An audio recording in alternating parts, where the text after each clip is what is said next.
I'm so excited to have my teacher with me here today, who is a real expert. I never use that word, but you've been doing this for a long time. Some people might debate that. No, she is. This is Meghann Koppele Duffy, and she has an Instagram. The neuro rehab movement. I'm having Meghann come in using me as just to demonstrate proper alignment, proper form, so that you can get the most out of these workouts. And we wrote a list of all your questions, so hopefully this will help. And if not, ask more. Yes, exactly. Okay. So kind of the goal is, obviously Melissa can't be there to put her hands on you or to give you slight adjustments. And you know, we can cue to the best of our ability, but sometimes what we say makes zero sense. Right. Okay. That's why we're here. So yeah, let's be honest. So what we're going to use is like different things like walls, towels, different things to help you understand where the position you should be in. And don't be afraid to move. Everybody's body is a little different. So if you're not feeling something, so Melissa's saying, oh, you should feel this in your butt, and you're feeling it in your left shoulder, don't disregard that. Yeah. You could just be shifting your weight and causing that. It's so true. And at the end of the day, I always say to all my students, clients, if you do an exercise wrong, nobody will die, okay? Again, listen, if you do it wrong repeatedly, you can cause an injury. But pain is an indicator something is wrong. So if anything is painful, don't do it. We don't mean a muscle burn, that suck it up.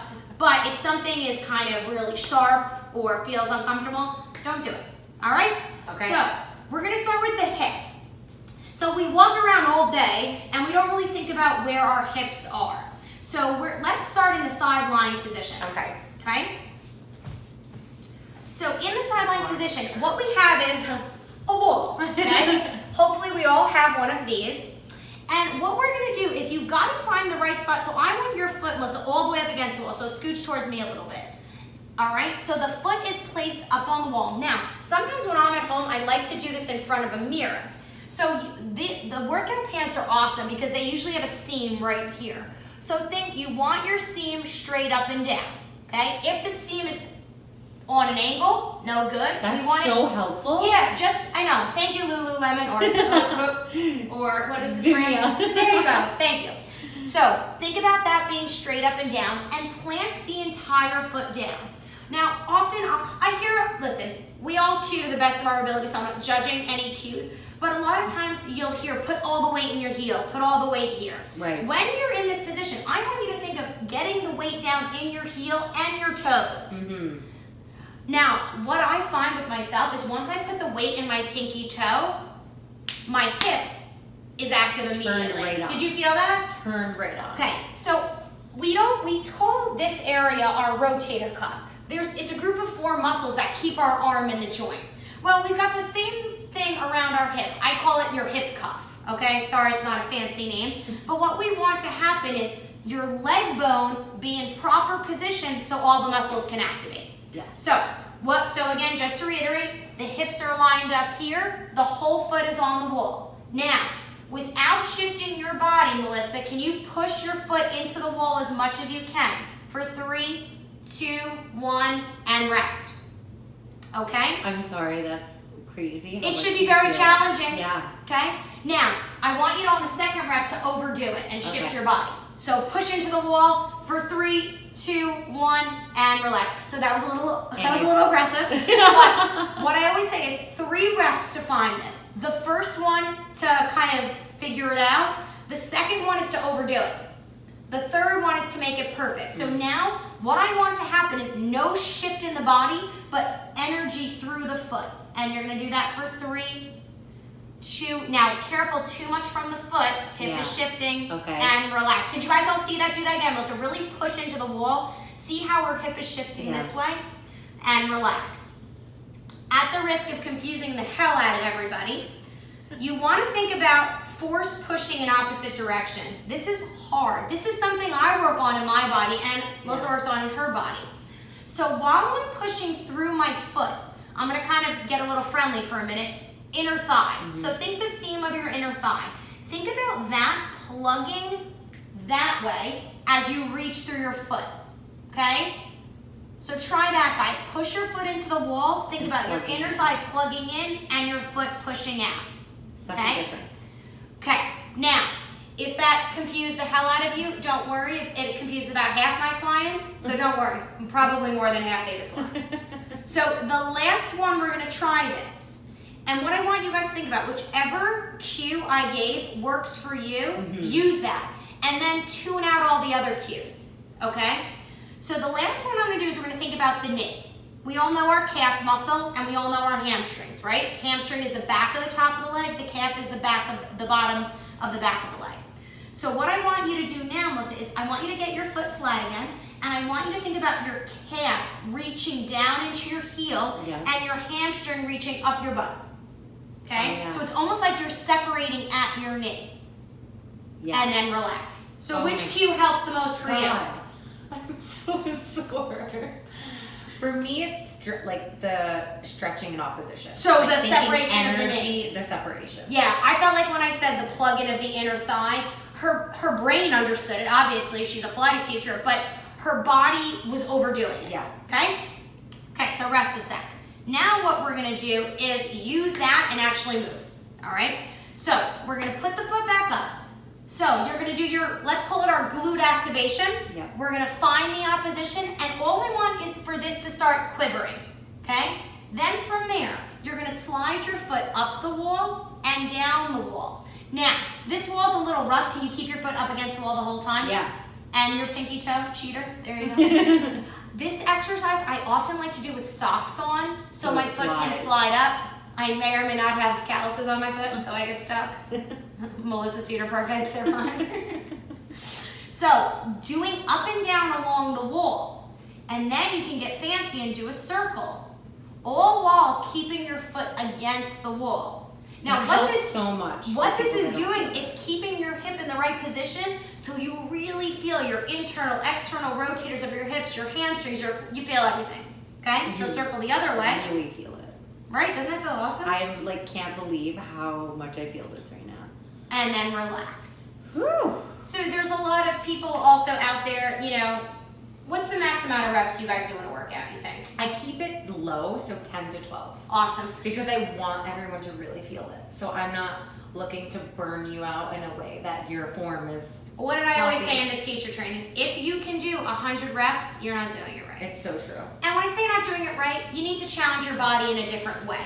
So if you can get more activation of your hip, you guys might be like at your third rep, you might be like, holy crap, this is so hard. That's fine.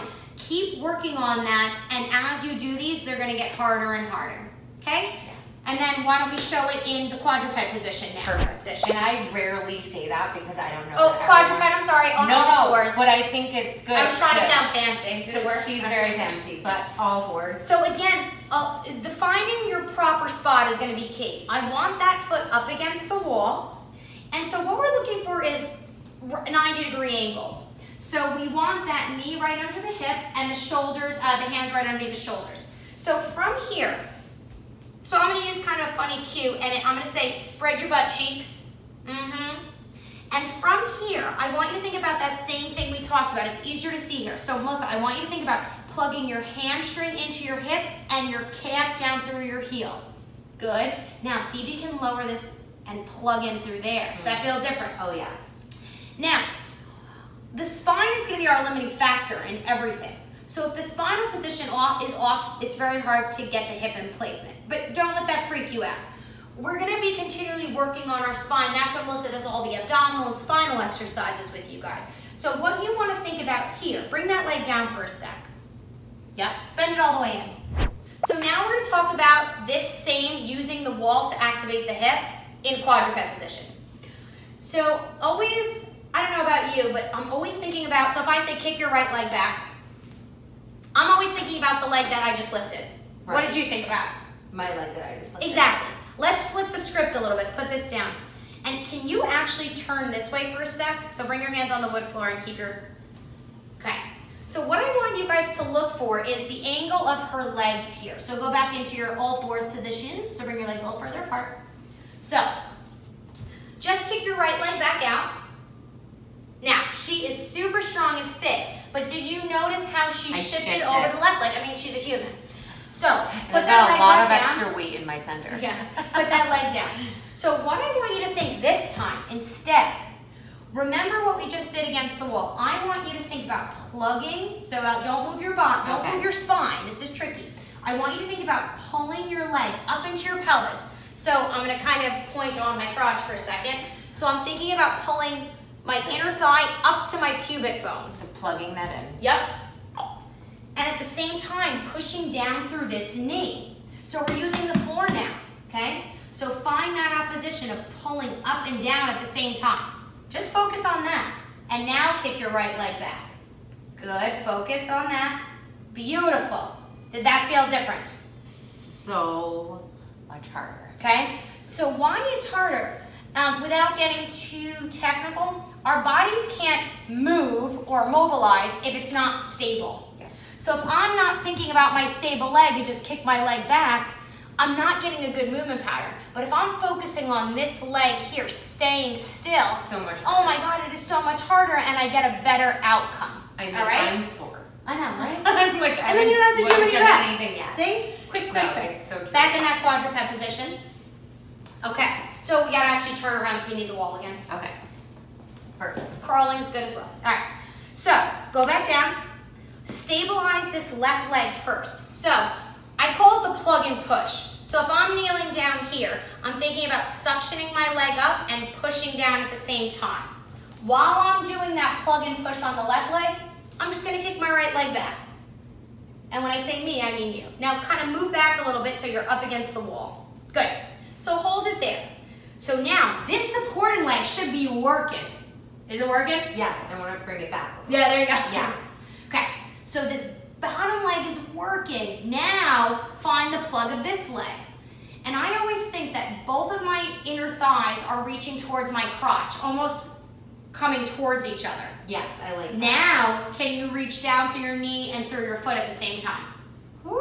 Okay, there's a lot of stuff going on here. And then rest. Such a difference. So, now you're probably thinking, how the hell am I supposed to do this and then all the exercises? Yeah. Here's the secret.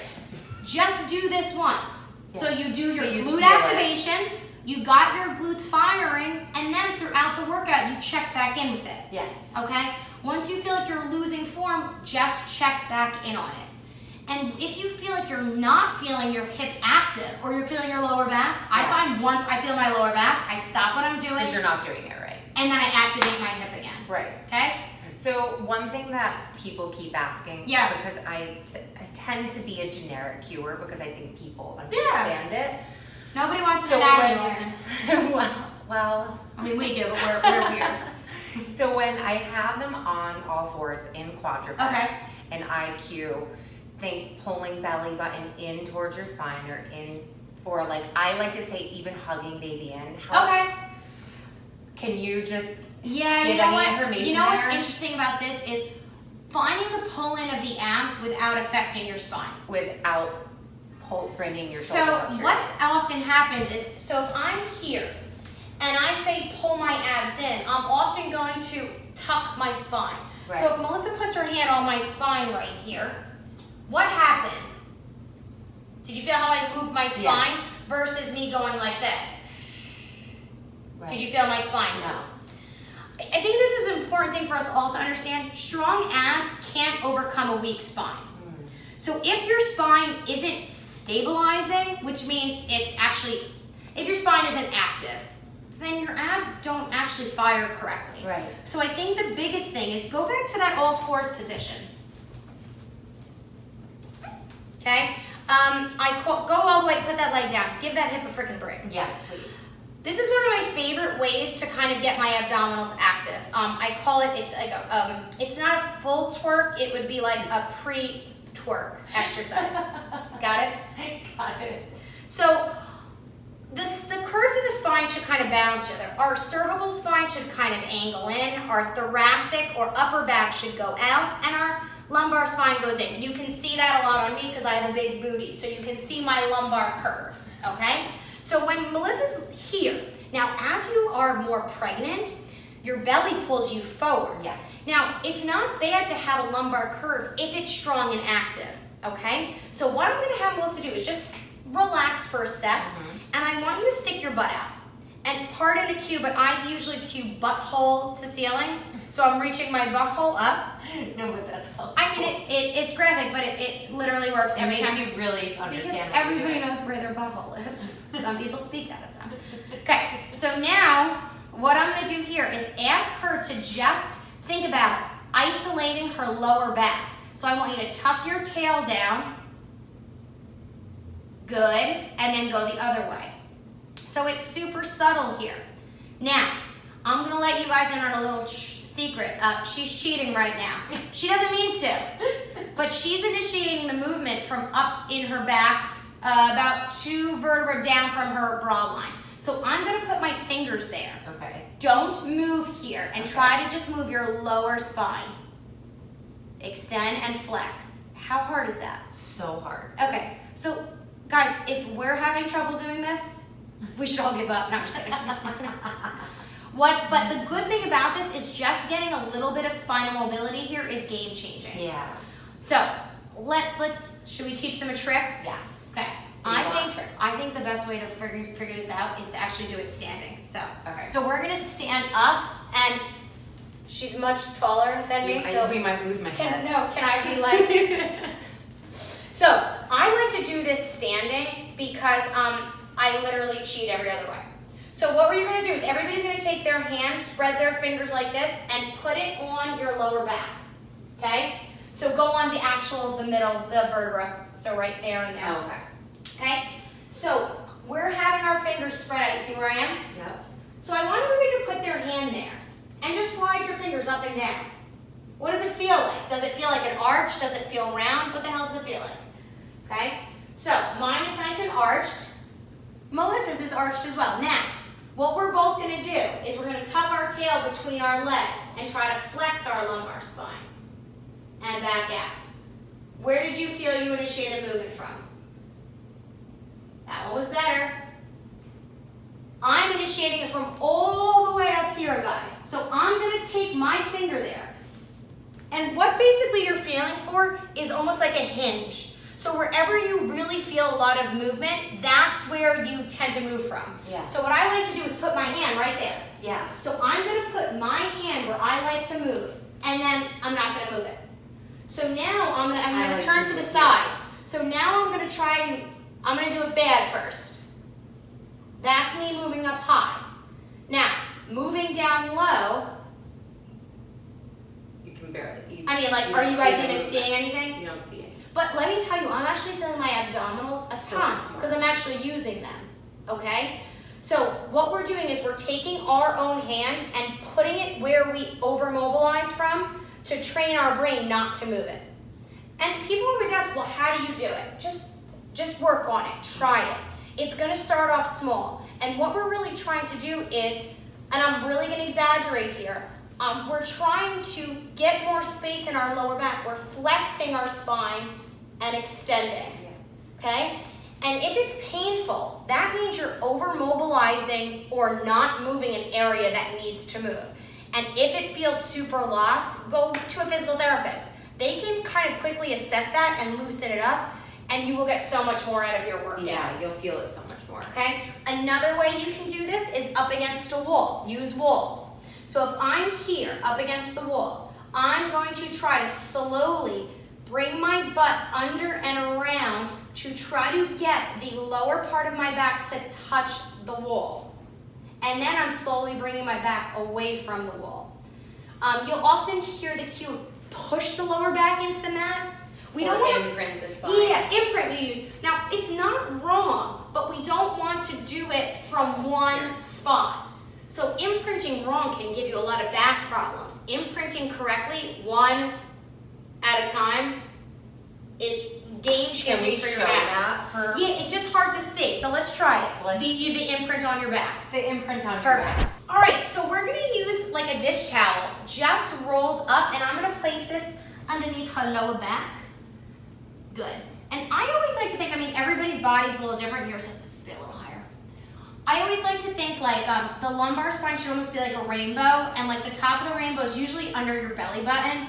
It depends. Some people's belly buttons are higher or lower, but you know. Mine is really high. She has abnormally high belly button, so there we go.